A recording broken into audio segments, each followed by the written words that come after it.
মায়েদের ব্রেন কিন্তু নাসার বিজ্ঞানীদের চাইতে কোনো অংশে কমা নয়।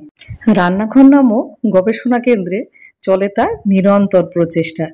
সকালে কি খাওয়াবো, দুপুরে কি খাওয়াবো, রাতে কি খাওয়াবো এবং কি খাওয়ালে তাদের শরীরটাও ভালো থাকবে এবং সেই খাবারটা সবাই সোনামুখ করে খাবে। নমস্কার, কেমন আছেন সবাই? নিশ্চয়ই খুব ভালো আছেন। বাসন্তী রান্না করে সবাইকে স্বাগত। বিনা তেলে কোনো রকম মাখা বেলা ঝামেলা ছাড়াই মাত্র 2 কাপ সুজি দিয়ে আজকে বাড়ির সবার জন্য করে দেখাবো স্বাস্থ্যকর জলখাবার রেসিপি। আর এটা এতটাই হেলদি, বাচ্চা থেকে বয়স্ক সবাই খেতে পারেন। আশা করছি ভিডিওটা আপনাদের ভীষণ পছন্দ হবে। আর যদি ভালো লাগে অবশ্যই আমার পাশে থাকবেন। তাহলে চলুন শুরু করা যাক। এখানে প্রথমে আমি 2 কাপ অর্থাৎ 200 গ্রাম সুজি নিয়েছি। আর সুজি যেটা আমাদের সবসময় ঘরে থাকে সেই সুজিটাই নেব। আপনাদের কাছে যে সুজিটা আছে সেই সুজিটাই নেবেন। আর সেই মাপেরই দিয়ে দেবো 200 গ্রাম টক দই। টক দই ঘরে পাতা কিংবা কেনা যেটা খুশি আপনি ব্যবহার করতে পারেন। দিয়ে দেবো খানিকটা জল। জল দিয়ে এবার এটা ভালো করে মিশিয়ে নেব যাতে সুজি এবং দইটা খুব ভালোভাবে মিশে যায়। মেশানোর পরে এটা মোটামুটি মিনিট 15-এর জন্য রেস্টে রেখে দেবো। এবারে বাকি উপকরণ কি কি লাগছে একবার দেখিয়ে দিই। এখানে নিয়েছি 100 গ্রাম চিড়ে। আর চিড়েটা কীরকম নিয়েছি সেটা দেখিয়ে দিচ্ছি। দেখুন, খুব শক্ত একটা চিড়ে আছে, ওটা নেবেন না। এইরকম চিড়েটাই চেষ্টা করবেন নেয়ার। এবার চিড়েটাকে 2 থেকে 3 বার ভালো করে ধুয়ে নেব যাতে চিড়ের মধ্যে কোনো রকম নোংরা না থাকে। কেনা চিড়েতে কিন্তু বেশ নোংরা থাকে, ওই জন্য চিড়েটা পরিষ্কার করে ধুয়ে নেব। 15 মিনিট হয়ে গেছে আর সুজিটাও এদিকে ফুলে গেছে। এবার নিয়ে নেব একটা মিক্সিং জার। এবার তার মধ্যে সুজিটাকে দিয়ে দেবো। দেখতেই পাচ্ছেন সুজিটা কিন্তু পুরো দইটাকে সোক করে নিয়েছে। এবারে দিয়ে দেবো চিড়েটা। চিড়েটা আমি ভালো করে ধুয়ে নিলাম। এবার চিড়েটা দিয়ে দেবো। আর চিড়েটা অনেকক্ষণ আগে থেকে ভিজিয়ে রাখবেন না। এবার চিড়েটা দেওয়া হয়ে গেল। এবারে দিয়ে দেবো অল্প একটুখানি জল, মোটামুটি হাফ কাপ মতো জল দিলাম, বেশি জল দেবেন না। এবার দেওয়ার পরে দিয়ে দেবো 1 চামচ লবণ। এবার এটাকে ভালো করে গ্রাইন্ড করে নেব। গ্রাইন্ড করা হয়ে গেছে। আর কতখানি ঘন হয়েছে একবার দেখিয়ে দিচ্ছি। দেখুন, কিন্তু এতটা ঘন রাখবো না, এর মধ্যে অল্প একটুখানি জল মেশাতে হবে। এবার যে বাটিটায় সুজি ভেজানো ছিল ওই বাটিটার মধ্যে ঢেলে দিলাম। এবার এর মধ্যে একটুখানি জল দেব। এবার মিক্সির বাটিটা ধুয়ে দিয়ে দিলাম খানিকটা জল। বেশি দেবেন না, মোটামুটি 1 কাপ মতো দিলেই হবে।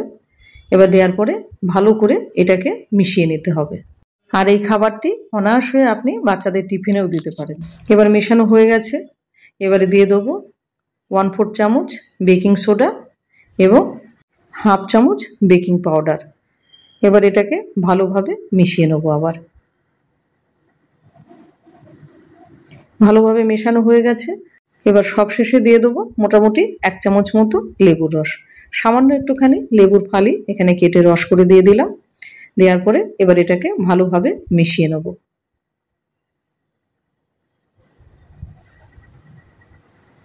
ভালোভাবে মেশানো হয়ে গেছে। এবার চলে যায় রান্নাতে। প্রথমে একটা ফ্রাই প্যান নিলাম এবং তাতে একটুখানি অয়েল ব্রাশ করে নিলাম। জাস্ট এইটুকু তেলেই আজকে আমাদের রান্নাটা সারবো। এবার আর একবার ভালোভাবে মিশিয়ে নিলাম, দিয়ে 1 হাতা ব্যাটার এবার দিয়ে দিলাম।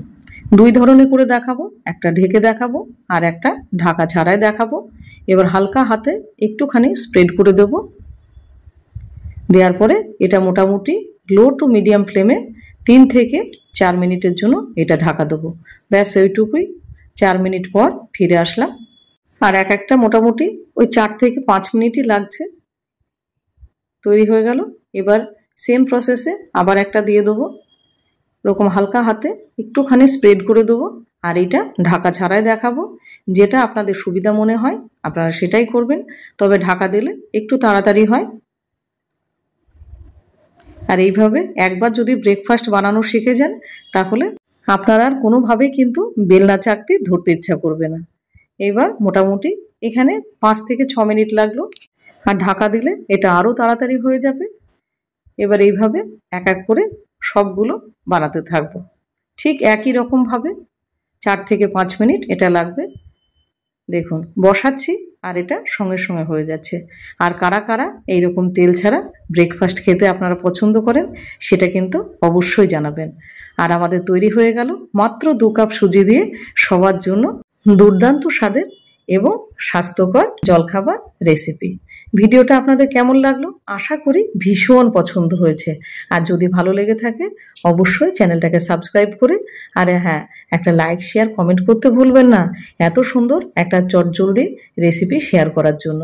আর কারা কারা এরকম খেতে ভালোবাসেন তেল ছাড়া ব্রেকফাস্ট সেটা অবশ্যই আমাকে লিখে জানাবেন। আর এটা কতখানি জালিদার এবং সফট হয়েছে সেটা তো দেখতেই পাচ্ছেন।